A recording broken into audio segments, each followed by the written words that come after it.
Pemirsa, hari kedua libur Lebaran, wisata air Transera Waterpark di Kabupaten Bekasi, Jawa Barat ramai pengunjung. Selain bermain air, pengunjung juga dapat menikmati aneka wahana dengan harga relatif terjangkau.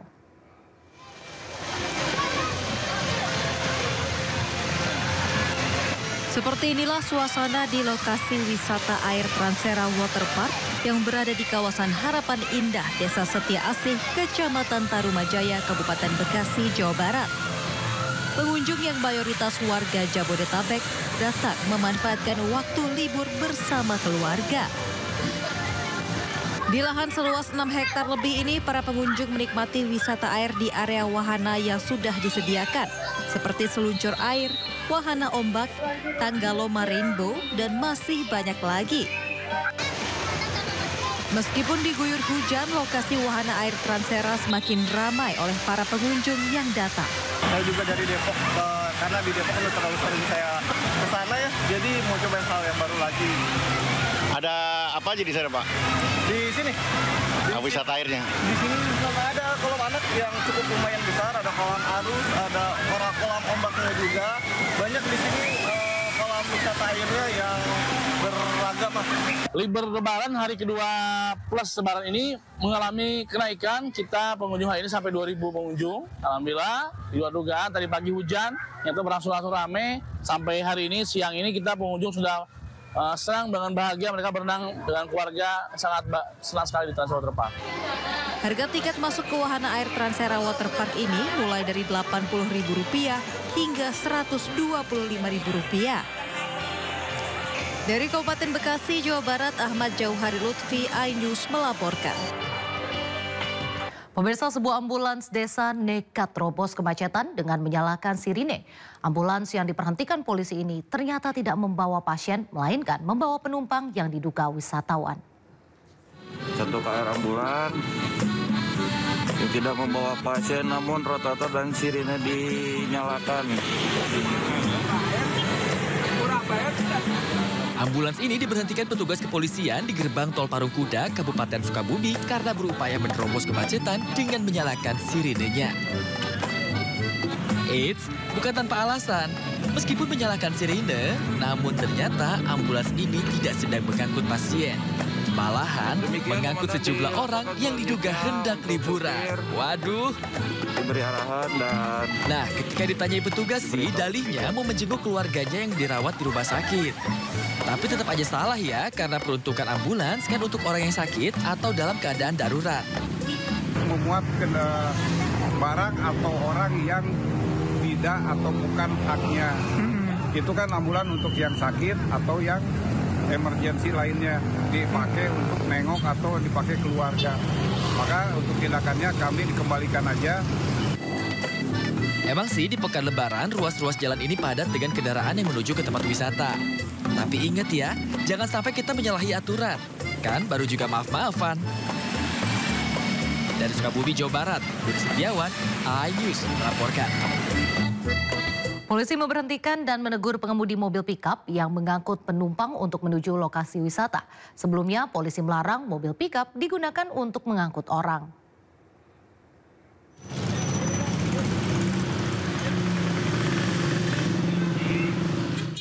Sejumlah mobil bak terbuka yang kedapatan membawa penumpang diberhentikan polisi di perempatan Combro, Purwakarta, Jawa Barat. Bak terbuka berpenumpang ini digunakan untuk mengangkut warga yang hendak berwisata. Selain diberhentikan, pengemudi mobil juga mendapat teguran oleh polisi. Selain itu, polisi juga memberi himbauan pada sopir untuk tidak membawa rombongan warga ke tempat wisata karena rawan terjadi kecelakaan. Sementara para sopir bak terbuka beralasan menggunakan bak terbuka lebih ekonomis. Ya, adanya pick up, Pak. Adanya pick up. Kan ini apa namanya itu dilarang Pak ini Pak? Iya. Tahu tadi ini dilarang Pak ya? Tahu, kirain untuk hari raya bisa gitu. Mau ke Cikau, Pak. Dari mana? Dari Cikampek. Di Karawang. Iya. Khususnya pada saat pelaksanaan operasi Ketupat Lodaya 2025 ini, pada saat ini H+1 terkait arus lalu lintas yang terlihat pada saat ini yaitu banyaknya pengunjung yang menggunakan kendaraan bak terbuka atau kendaraan angkutan yang digunakan untuk mengangkut orang. Di hari kedua Lebaran, arus lalu lintas di jalur arteri Jakarta-Bandung, tepatnya perempatan Combro Purwakarta terpantau padat. Rata-rata kendaraan membawa warga yang hendak bersilaturahmi, serta menuju sejumlah lokasi wisata di Purwakarta dan Bandung. Guna mencegah kemacetan, polisi melakukan rekayasa arus lalu lintas dengan pengalihan dan buka tutup secara situasional. Diperkirakan kepadatan arus wisata di jalur arteri Purwakarta masih akan berlangsung hingga berakhirnya cuti bersama libur Lebaran. Dari Purwakarta, Jawa Barat, Irwan Ainus melaporkan. Pemirsa, sebuah kendaraan ringsek dan 2 orang pengendara luka akibat tertimpa pohon tumbang. Pohon tumbang terjadi usai hujan deras disertai angin kencang di wilayah Kota Bogor, Jawa Barat.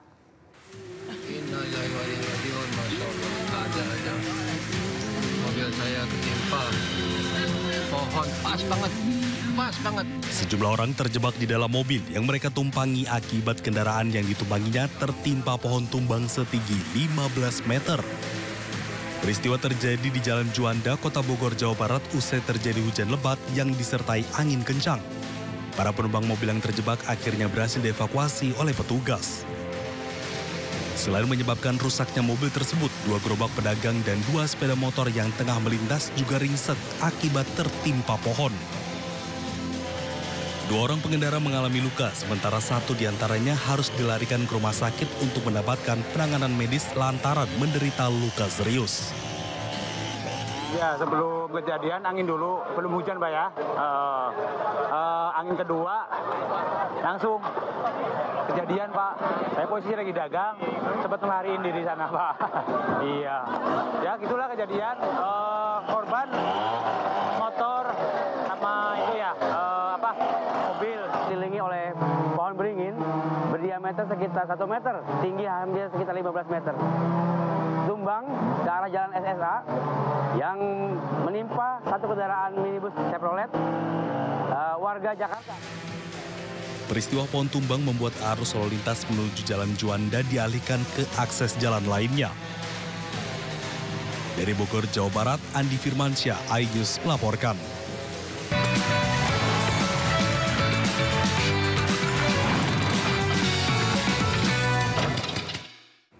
Pemirsa, berbagai aktivitas dilakukan masyarakat untuk mengisi libur Lebaran. Salah satunya berwisata ke Taman Marga Satwa Ragunan dan Taman Mini Indonesia Indah. Selain menikmati wisata bersama keluarga, anak-anak juga mendapatkan edukasi.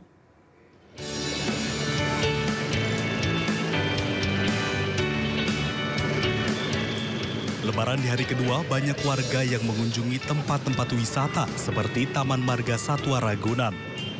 Arus lalu lintas menuju ke Ragunan pun sempat tersendat imbas dari membludaknya wisatawan yang ingin berkunjung ke Taman Marga Satwa Ragunan. Diketahui, Taman Marga Satwa Ragunan baru beroperasi kembali pada H+1 Lebaran karena tutup di hari Lebaran pertama. Tercatat ada sebanyak 40.000 pengunjung memadati Taman Marga Satwa Ragunan untuk menghabiskan waktu libur Lebaran bersama keluarga.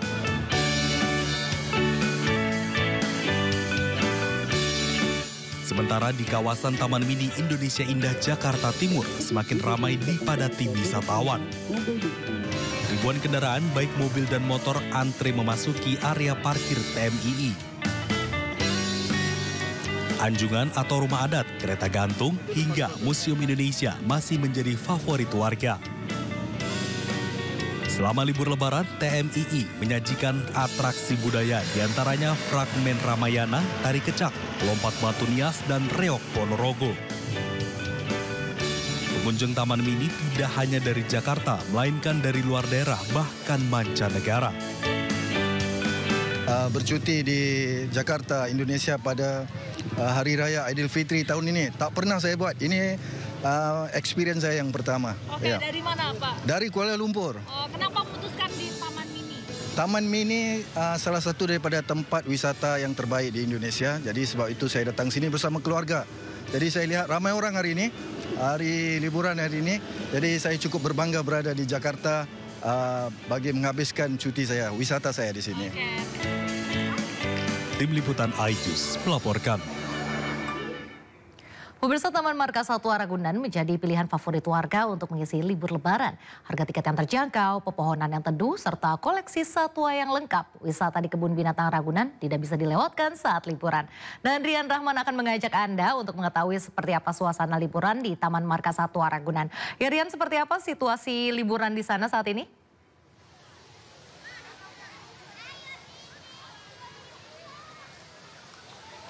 Baik Nadia dan juga pemirsa yang ada di rumah, hari ketiga Lebaran Idul Fitri 1446 Hijriah, sejumlah tempat wisata di berbagai wilayah Jakarta ramai dikunjungi masyarakat, salah satunya di Taman Marga Satwa Ragunan, Jakarta Selatan. Tadi kami sempat melihat terdapat antrian panjang yang mana proses masuk menuju Taman Marga Satwa ini untuk melakukan kunjungan rekreasi maupun melihat binatang-binatang yang ada di Taman Ragunan ini. Tepat di belakang saya ini terdapat proses yang mana keeper talk dan juga feeding time yang mana masyarakat diberikan kesempatan untuk memberikan makanan terhadap hewan-hewan yang berada di Taman Marga Satwa Ragunan ini. Di belakang saya ini masyarakat diberi kesempatan untuk memberikan makanan terhadap hewan pelikan yang diikuti dengan nantinya hewan gorila dan jerapah. Kegiatan feeding time ini dilakukan oleh Taman Marga Satwa Ragunan selama hari libur Lebaran Idul Fitri ini. Taman Marga Satwa Ragunan memprediksi pada hari ini akan terjadi puncak kunjungan yang mana akan mencapai sebanyak 100.000 pengunjung yang akan melakukan kunjungan berekreasi maupun melihat hewan-hewan yang ada di Taman Marga Satwa Ragunan ini. Selain itu juga untuk mengurai kepadatan ataupun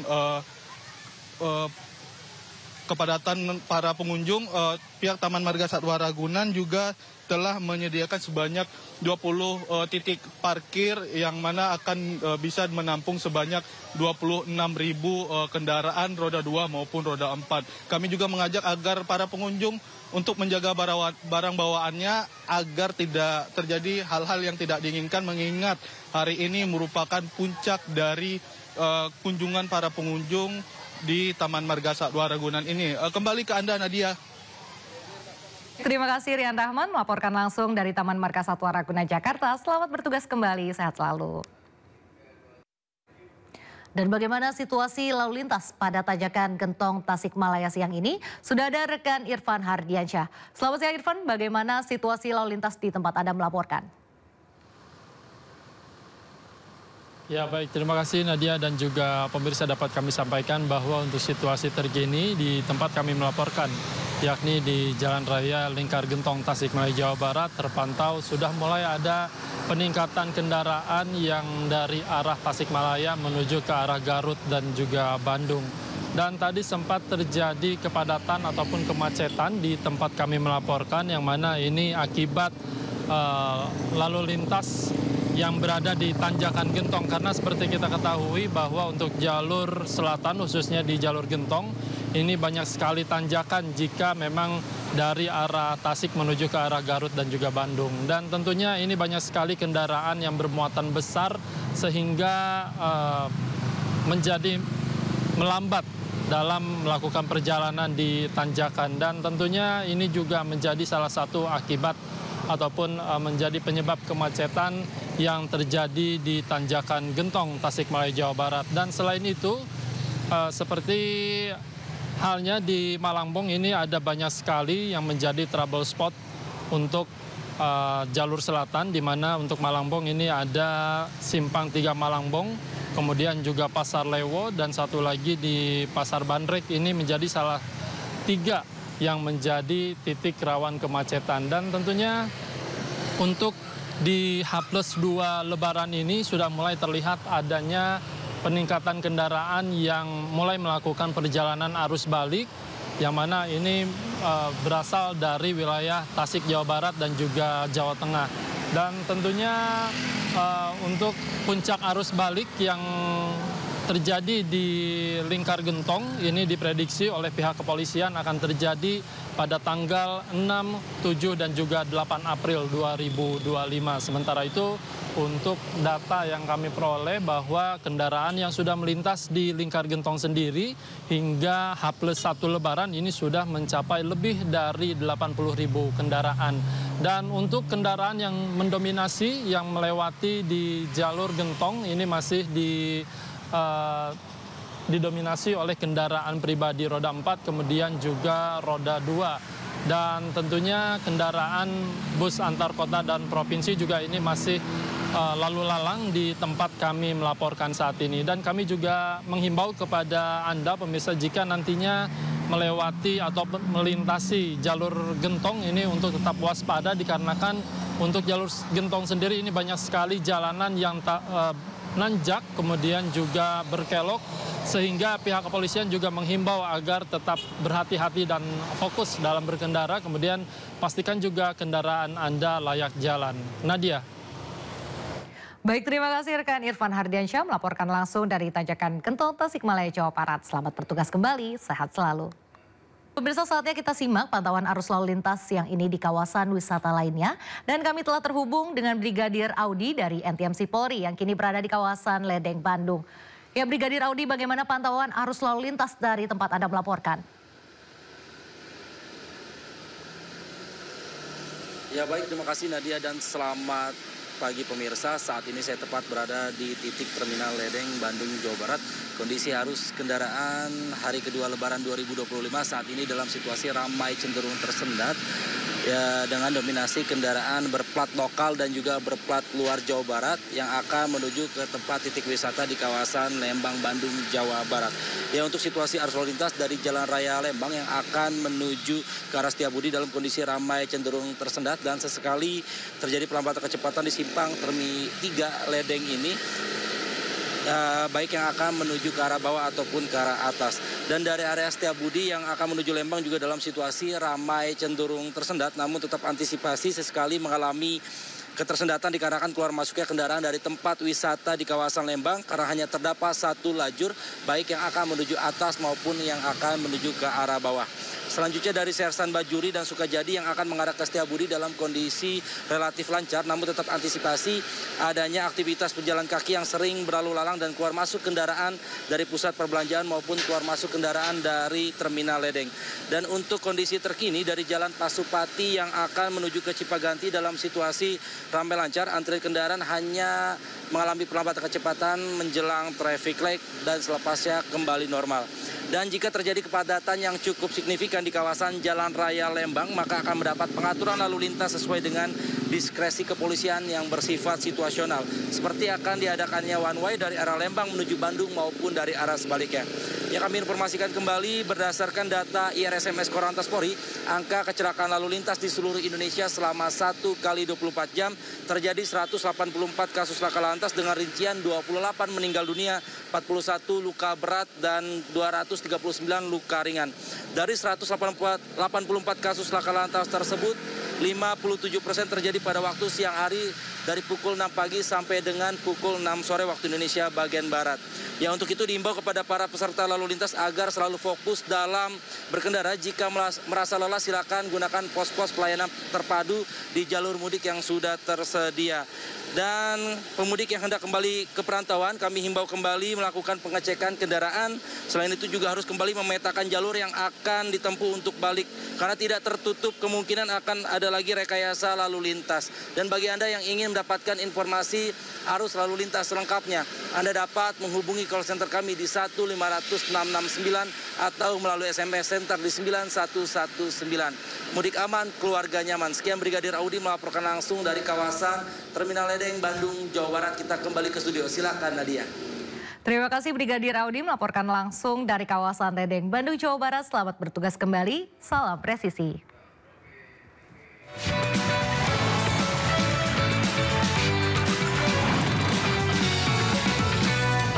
Pemirsa, hari ketiga Lebaran, Stasiun Pasar Senen Jakarta mulai terjadi arus balik Lebaran. Lobi Stasiun Pasar Senen ramai oleh kedatangan penumpang kereta dari Jawa yang memilih kembali lebih awal. Padatnya pemudik balik ini terjadi sejak dini hari setelah melalui perjalanan malam dari Jawa Barat, Tengah maupun Timur. Salah satu alasan para pemudik kembali lebih awal untuk menghindari kepadatan arus balik Lebaran. Sementara itu di stasiun Pasar Senen juga masih terdapat sejumlah calon pemudik yang baru akan pulang kampung menggunakan moda kereta. Pada periode masa angkut Lebaran 2025, 21 Maret hingga 11 April ini, kereta api dari Daop 1 Jakarta mencatat 785.000 tiket ludes terjual untuk keberangkatan dari Jakarta. Sementara untuk kedatangan ada 6.908.702 penumpang yang telah tiba atau akan tiba di Jakarta dengan rata-rata perharinya 31.359 penumpang yang akan turun di area Daop 1 Jakarta. Ada sebanyak kurang lebih hari ini ya 41.040 penumpang. Kedatangan di Senen itu mencapai 16.141. Kemudian datang di stasiun Gambir sebanyak 11.217 dan lainnya turun atau datang di Cikampek, kemudian Cikarang, Karawang, Bekasi dan Jatinegara. Jadi untuk kedatangan lumayan cukup banyak. Kemudian bagaimana keberangkatan untuk hari ini juga di stasiun Pasar Senen ini masih dalam kategori tinggi karena mencapai 100% keberangkatan dari stasiun Pasar Senen. Kemudian untuk dari keberangkatan di Daop 1 Jakarta itu sebanyak 85 perjalanan kereta api, sebagian diantaranya dari Bambir dan dari Pasar Senen. Kapasitas yang diberikan hari ini sebanyak 47.690 tempat duduk. Kemudian telah terjual sebanyak 42.694 tempat duduk. Dan okupansinya mencapai 90%. Jika dibagi keberangkatan dari Gambir sebanyak 16.807 penumpang, kemudian dari Senen 25.887. Ini masih dalam kategori mudik. Dan pemirsa, untuk mengetahui situasi terkini arus balik mudik Lebaran H+2 di stasiun Pasar Senen Jakarta, sudah ada rekan Hadisti Arifa. Ya, selamat pagi Disti, bagaimana situasi di Pasar Senen hari ketiga Lebaran tahun ini?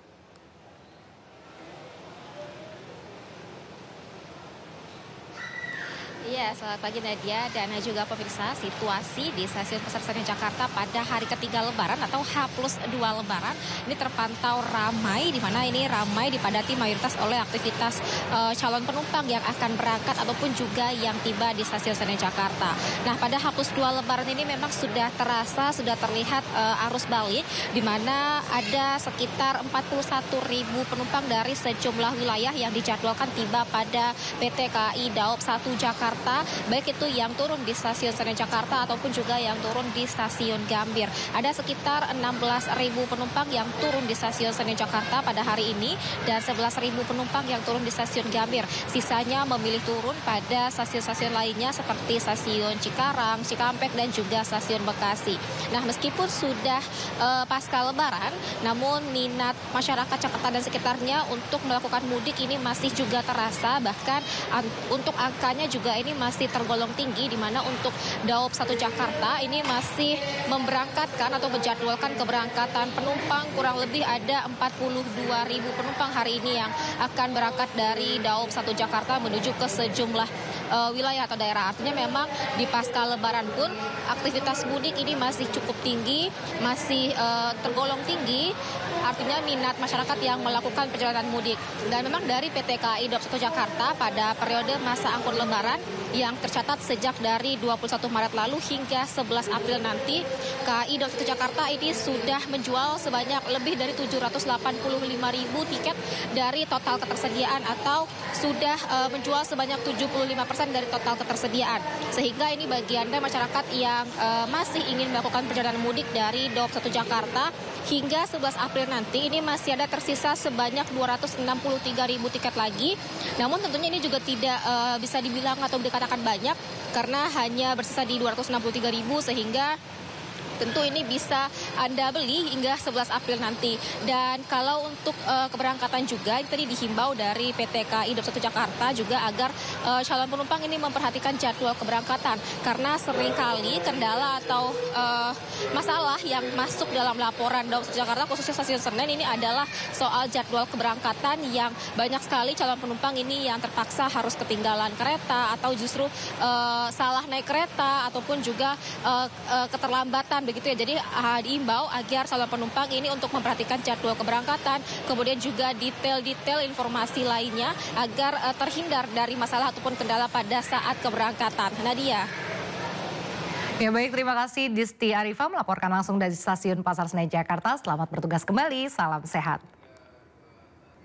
Penambahan menjadi 2 lajur sistem one way membantu mengurai kemacetan pada puncak arus mudik di gerbang tol Cikampek Utama Karawang, Jawa Barat. Sebanyak 70.000 kendaraan telah meninggalkan Jabodetabek dengan akumulasi peningkatan kendaraan 72%. Puncak arus mudik terjadi hari ini, sistem satu arah di gerbang tol Cikampek Utama menuju Palimanan ditambah menjadi 2 lajur dari kilometer 70 hingga 414 Kali Kangkung. Sementara kontraflow dilaksanakan dari kilometer 47 hingga 70.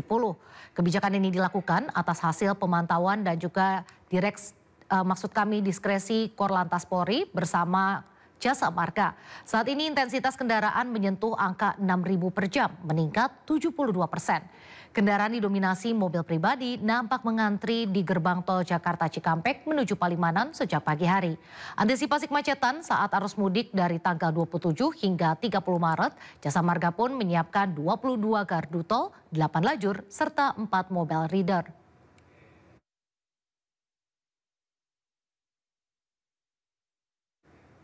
Dan untuk mengetahui seperti apa situasi lalu lintas di gerbang tol Cikatama saat ini, sudah ada rekan Camar Hayanda. Ya Camar, apakah arus balik lebaran sudah terlihat di lokasi tempat Anda melaporkan? Ya, selamat siang Raisa dan juga pemirsa. Untuk saat ini situasi dari arus balik sudah mulai terlihat meskipun di kedua arahnya ini masih sama ataupun juga tidak terlalu signifikan. Kalau kita lihat pada pagi hari tadi dominasi oleh kendaraan pribadi dan begitupun dengan pada siang hari ini, di mana data menyebut bahwa ada sebanyak 726.000 kendaraan yang meninggalkan Jabodetabek melalui gerbang tol Cikampek Utama. Dan untuk arus balik kita akan pantau melalui pantauan udara. Raisa dan juga pemirsa, Anda bisa lihat di layar kaca bahwa saat ini sudah tidak lagi diberlakukan sistem kontraflow dan juga satu arah. Artinya lalu lintas masih terpantau ramai lancar, bahkan cenderung landai pada pagi hari tadi. Biasanya pada malam hari kemarin memang ini menjadi sistem kontraflow terakhir yang diberlakukan hingga nantinya pada tanggal 3 sampai dengan 4 April akan diberlakukan rekayasa lalu lintas secara nasional. Karena pada tanggal 6 April nantinya akan diprediksi sebagai puncak dari arus balik dari Trans Jawa menuju ke Jakarta. Dari 1,9 juta masyarakat yang berada di wilayah Jabodetabek, 1,9 juta kendaraan dan 726 ribunya adalah melalui gerbang tol Cikampek Utama. Akumulasi secara keseluruhan ada lebih dari 139% peningkatan dibandingkan dengan hari-hari normal. Untuk arus balik dari 10 hari terakhir ataupun juga dari Trans Jawa menuju ke Jakarta adalah sebanyak 303.000 kendaraan. Dan nantinya antisipasi yang dilakukan untuk arus balik dari arah tol Palimanan dan juga Kali Kangkung nantinya akan dialihkan, tidak akan ke gerbang tol Cikampek Utama apabila terjadi penumpukan, namun akan dialihkan ke tol Cisumdawu, Padalenyi dan juga tol Padalarang. Nantinya apakah akan dilakukan pada tanggal 3, 4, 5 atau 6 sesuai dengan diskresi yang dilakukan oleh pihak kepolisian atau Korlantas Polri. Dan tentunya di 4 hari menjelang berakhirnya hari libur nasional Lebaran Idul Fitri 1446 Hijriah, nantinya juga akan dilakukan pengaktifan terhadap jalur fungsional yang ada di tol Jakarta Cikampek arah selatan. Sementara demikian, kembali ke Anda di studio, Nadia Raisa. Baik, terima kasih rekan Camar Hayanda melaporkan langsung dari gerbang tol Cikatama, Karawang, Jawa Barat. Selamat bertugas kembali, sehat selalu. Indonesia turut memberikan bantuan kemanusiaan bagi bencana gempa bumi besar di Myanmar. Bantuan berupa logistik dan juga tim SAR telah tiba di Myanmar dan akan terus berlanjut secara bertahap. Indonesia telah mengirimkan bantuan kemanusiaan bagi bencana gempa bumi besar di Myanmar. bantuan berupa logistik dan tenaga tim SAR telah tiba di Myanmar. Pengiriman bantuan dilakukan bertahap mulai tanggal 31 Maret lalu dan akan dilanjutkan hingga 3 April mendatang. Pengiriman bantuan kemanusiaan dilakukan menggunakan pesawat Hercules dan Boeing dibagi dalam 2 kloter. Tim SAR yang diberangkatkan akan bertugas selama kurang lebih 2 pekan. Pengiriman bantuan kemanusiaan dikoordinir BNPB. Bantuan kemanusiaan bagi Myanmar melibatkan banyak pihak. Kementerian Kesehatan menyiapkan tenaga medis beserta obat-obatan. Basarnas mengirimkan tim SAR dengan perlengkapannya. TNI juga memberikan dukungan operasional dan pengamanan, sedangkan Kementerian Luar Negeri berkomunikasi dengan pemerintah Myanmar untuk proses perizinan. Nah, hari ini tim pencarian pertolongan YUSAR setelah ini diberangkatkan. Kekuatannya 53 orang, dibantu pengamanan dan 1 pesawat Boeing 747 milik TNI Angkatan Udara. Mereka melaksanakan tugas paling sedikit 2 minggu. Kenapa 2 minggu? Ya harapannya dalam 2 minggu itu sudah ada pernyataan resmi nanti dari pemerintah Myanmar bahwa pencarian pertolongan sudah dihentikan. Pada 28 Maret lalu, Myanmar diguncang gempa bumi dahsyat dengan magnitudo 7,7 MMI.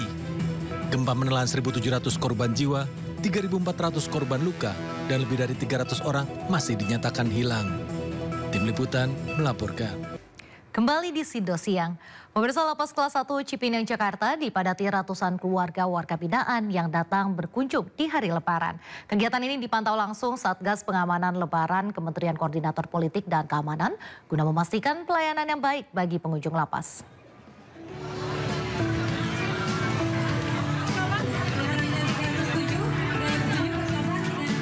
Lapas Kelas 1 Cipinang Jakarta ramai dipadati ratusan keluarga warga binaan yang datang berkunjung pada hari kedua Lebaran pada Selasa siang. Mereka datang untuk berlebaran dengan keluarga yang menjalani masa tahanan di lapas ini. Kunjungan keluarga warga binaan ini langsung dipantau oleh Satgas Lebaran dari Kementerian Koordinator Politik dan Keamanan Republik Indonesia guna memastikan pelayanan berjalan baik. Alhamdulillah saya lihat di tempat ini pelayanan cukup bagus sekali. Petugas mampu mengarahkan para keluarga-keluarga yang akan menengok keluarganya di dalam, ya, dilayani dengan sangat baik. Prioritas keamanan LP Cipinang dikedepankan dalam kunjungan keluarga ini. Sementara pihak Lapas Kelas 1 Cipinang menyebut waktu kunjungan keluarga dibatasi sebanyak 30 menit. Dari Jakarta, Rio Manik, iNews melaporkan. Pemirsa, mantan Gubernur Jawa Barat Ridwan Kamil terlihat melaksanakan sholat Idul Fitri di masjid dekat kediamannya di Bandung, Jawa Barat. Kehadiran RK menarik perhatian, terlebih namanya yang terseret kasus dugaan perselingkuhan. Ridwan Kamil atau yang akrab disapa RK terlihat melaksanakan sholat Idul Fitri di masjid dekat rumahnya. Meski sholat di lokasi yang sama dengan sang istri Atalia Prataya, namun RK tidak datang dan pulang bersama sang istri. Saat ditanya terkait sederet kasus yang menyeret namanya, RK menekankan sudah menempuh jalur hukum. Ia juga terlihat lebih banyak menunduk dan menghindari awak media. Sementara sang istri Atalia sempat meladeni awak media meski saat ditanya terkait kasus suaminya ia tak menjawab. Sebelumnya RK terseret isu dugaan perselingkuhan dan diduga memiliki anak bersama model majalah dewasa Lisa Mariana. Terkait yang lagi ramai Pak, gimana Pak? Pakai ahli hukum kan, dan tim hukum aja, makasih ya. Oh siap Pak, siap. Kasih punten Pak. Memilih di sini Bu, sholat Idul Fitrinya? Karena kami tinggal di sini. Oh, nggak milih di ini, di kabupaten, di rumah Ibu mertua? Oh, karena rumah kami di sini, kami berdomisili di sini, jadi kami bersama dengan warga kan sudah terbiasa saling berinteraksi, jadi rasanya ya lebih tepat untuk melaksanakan di sini. Oke siap. Mau izin Bu sedikit tanggapan terkait yang lagi ramai terkait lagi lebaran puasa ini, lagi lebaran masjid, tolong kita dipertanyakan. Kita ke informasi perayaan Lebaran mancanegara, pemirsa. Perayaan Hari Raya Idul Fitri, warga negara Indonesia yang berada di Turki ditandai berbondong-bondongnya warga yang membanjiri Masjid Hagia Sophia. Ya, perayaan Hari Raya Idul Fitri di Istanbul, Turki ditandai berbondong-bondongnya warga membanjiri Masjid Hagia Sophia pasca pernyataan resmi pemerintah Turki yang mengumumkan Idul Fitri jatuh pada tanggal 30 Maret 2025. Para jemaah pun berduyun-duyun ke masjid bersejarah itu untuk menjalankan ibadah sholat Id. Umat Muslim Turki merayakan Idul Fitri pada hari pertama bulan Syawal, bulan ke-10 dalam kalender Islam yang menandai berakhirnya puasa Ramadan. Perayaan Idul Fitri di Turki berlangsung selama 3 hari berturut-turut. Hagia Sophia sendiri merupakan salah satu keajaiban arsitektur paling inovatif di dunia yang awalnya dibangun sebagai gereja Bizantium pada tahun 537 Masehi. Setelah penaklukan Konstantinopel pada tahun 1453, bangunan ini kemudian diubah menjadi Masjid Agung dan tetap bertahan selama berabad-abad hingga saat ini.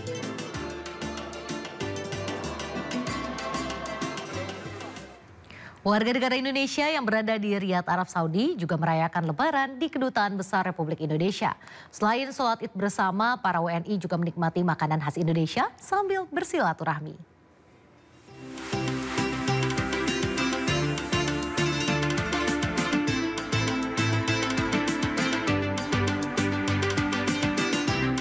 Ratusan warga negara Indonesia di Riyadh, Arab Saudi mengikuti salat Idul Fitri di Kedutaan Besar Republik Indonesia pada Minggu pagi waktu setempat. Kegiatan menyambut hari kemenangan ini dibuka oleh Duta Besar Indonesia untuk Arab Saudi yang menekankan pentingnya menjaga persatuan dan kebersamaan di perantauan. Innal aizin wal faizin, taqabbalallahu minna wa minkum, taqabbal ya karim. Kepada semua warga negara Indonesia yang ada di Arab Saudi. Semoga kita semua mendapat keberkahan dan kita bisa bertemu lagi dalam Idul Fitri yang akan datang. Kegiatan menyambut Tahun Baru 1446 Hijriah ini juga diisi dengan halal bihalal dengan suguhan berbagai hidangan khas Indonesia seperti lontong sayur, nasi goreng, mie ayam hingga bakso. Ini saya Lebaran ke-8, seringnya di KBRI karena lebih homey, lebih kerasa.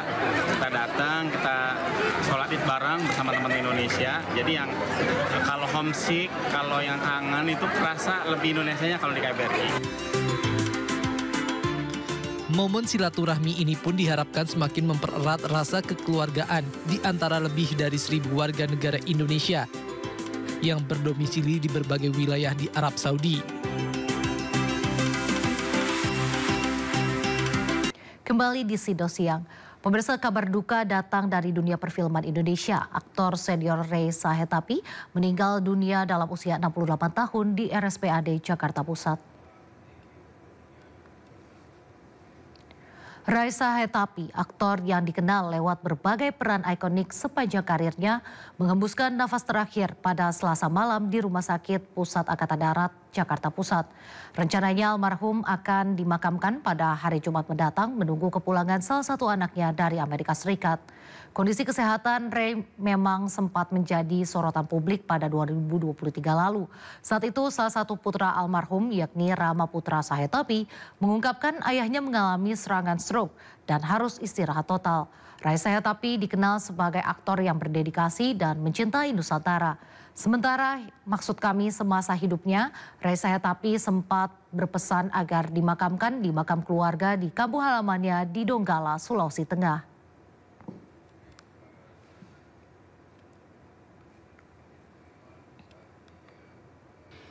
H+2 Lebaran, volume kendaraan di rest area kilometer 57 Tol Cikampek masih mengalami peningkatan 4 kali lipat dari hari biasa. Kepadatan terjadi di pintu masuk rest area.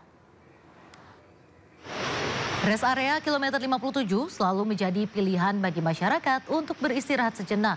Terutama di musim libur hari raya, kilometer 57 selalu mengalami lonjakan pengunjung. H+2 Lebaran masih adanya peningkatan jumlah volume kendaraan yang masuk di rest area 57. Ketersendatan pun terjadi di pintu masuk rest area. Berdasarkan informasi dari pihak pengelola, kilometer 57, kenaikan terjadi 4 kali lipat dari hari biasa. Diketahui rest area 57 baru bisa dikatakan mengalami lonjakan kendaraan jika kendaraan yang masuk ada di sekitar angka 20 hingga 25 ribu per harinya.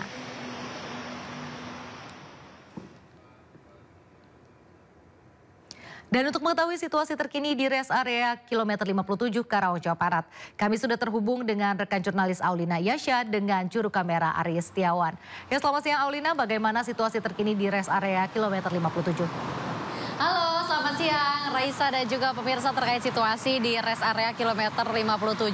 Ini betul sekali berdasarkan informasi yang kami dapatkan dari pihak pengelola dan juga dari yang bisa kami lihat langsung di sini bahwa terjadi ketersendatan atau penumpukan kendaraan di pintu masuk rest area kilometer 57. Bahkan tadi pun kendaraan ini banyak yang memotong jalur agar bisa memasuk ke dalam terlebih dahulu.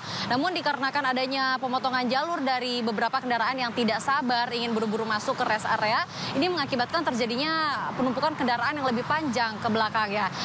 Adapun untuk kendaraan yang memasuki rest area kilometer 57 ini didominasi oleh mobil pribadi dan juga kendaraan travel. Dikatakan bahwa terjadi kenaikan sebesar 4 kali lipat sejak tanggal 1 April 2025 atau lebih tepatnya pada hari kemarin H+1 Lebaran sampai dengan hari ini di H+2 Lebaran. Berdasarkan informasi dari pihak pengelola, harusnya kita memang sudah memasuki menjelang arus balik, namun justru kilometer 57 ini masih mengalami peningkatan volume kendaraan yang cukup tinggi, yakni sebesar 4 kali lipat. Untuk informasi mengenai lalu lintas sendiri di sekitar rest area kilometer 57 ini, berdasarkan informasi dari pos terpadu yang ada di rest area, mengatakan bahwa sebetulnya kenaikan volume kendaraan ini terjadi pada pukul 12 sampai dengan jam 3 subuh.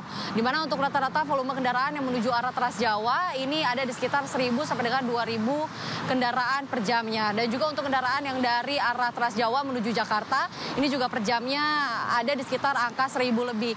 Namun di jam 4 sampai dengan jam 7 pagi, ini terjadi penurunan volume kendaraan, yakni sekitar hanya 800 sampai dengan 900 saja. Jadi bisa dikatakan atau bisa disimpulkan sebetulnya kenaikan volume kendaraan ini terjadi pada pukul 12 sampai dengan jam 3 subuh.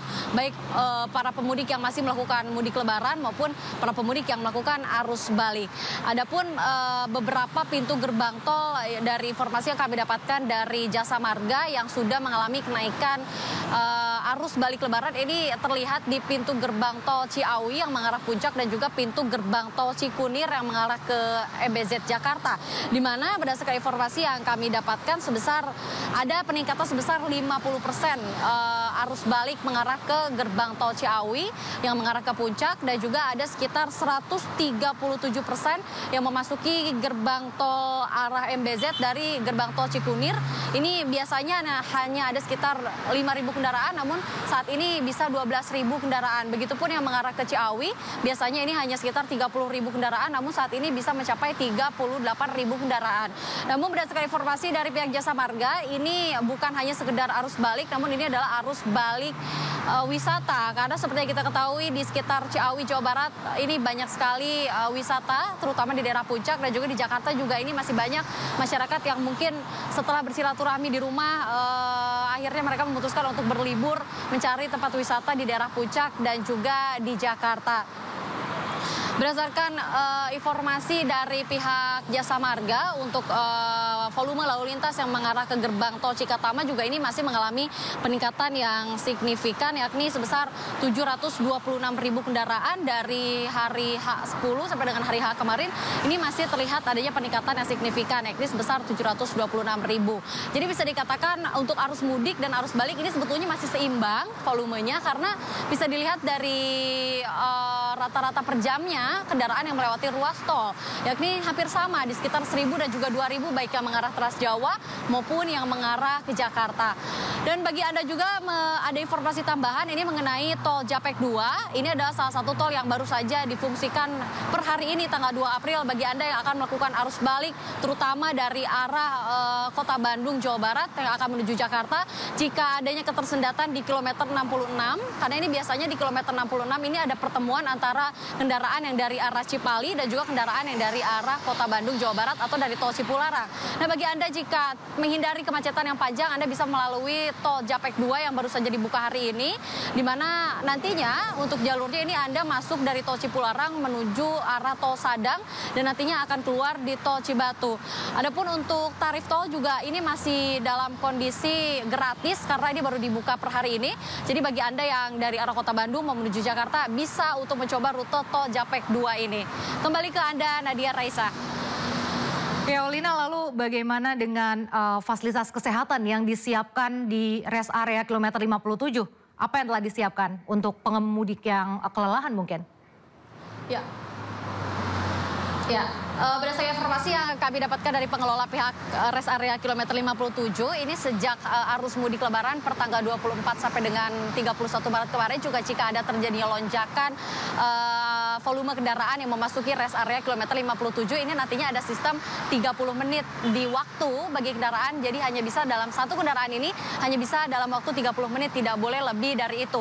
Adapun kendaraan juga tidak boleh untuk parkir di sekitar bahu jalan karena ini juga menyebabkan terjadinya kemacetan yang panjang sampai belakang. Namun terkadang ini para pemudik karena macet, mereka akhirnya memarkirkan mobilnya di pinggir bahu jalan tol dan akhirnya mereka jalan ke dalam untuk membuang air kecil dan lain-lain. Ini juga tidak disarankan karena membahayakan yang lain atau bisa dikatakan malah membuat kemacetan menjadi lebih panjang. Baik, terima kasih Aulina Yasha melaporkan langsung dari rest area kilometer 57. Selamat bertugas kembali, sehat selalu. Pemirsa, informasi tadi mengakhiri Sindo siang hari ini. Anda bisa mendapatkan informasi terkini dan terbaru melalui portal yang menghadirkan berita daerah, berita nasional, dan berita internasional lengkap di sindonews.com. Mewakili kerabat kerja yang bertugas, saya Raisa Nadia, pamit undur diri. Terima kasih dan sampai jumpa.